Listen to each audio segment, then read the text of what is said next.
মনোবীক্ষণ polyclinic, চিকিৎসার জগতে এক দশক। এখন এখানে সব বিষয়ে ডাক্তারবাবু একসাথে তলায়। ফোন করুন 7477999515 এই নম্বরে। বহরমপুরে বন্ধুদের সাথে স্নান করতে গিয়ে জলে ডুবে মৃত্যু হলো নবম শ্রেণীর এক ছাত্রের। বুধবার দুপুরে ঘটনায় চাঞ্চল্য ছড়ালো বহরমপুরের দশমুন্ডু কালীবাড়ি ঘাটে। জানা গিয়েছে নবম শ্রেণীর ছাত্র সূর্য হাজরা জেলেপাড়ার বাসিন্দা। এদিনই মাসের বাড়ি রানাঘাট থেকে বাড়ি ফিরে বন্ধুদের সাথে দশমুন্ডু কালীবাড়ি ঘাটে ভাগীরথীতে স্নান করতে যায়। স্নান করার সময় হঠাৎই সে তলিয়ে যায়। তাকে উদ্ধারে নামানো হয় ডুবুরি দলকে। সূর্য বলে ছেলেটার নাম।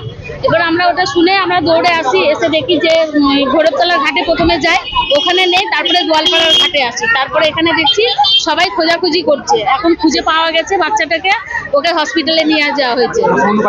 হ্যাঁ, 10 মিনিট ওরা স্নান করতে এসেছিল, 3-4 বন্ধু মিলে এসছে।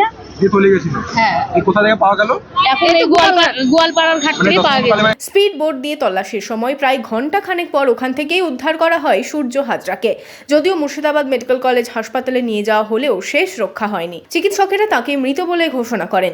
এই ঘটনায় শোকের ছায়া নেমে এসেছে পরিবার জুড়ে।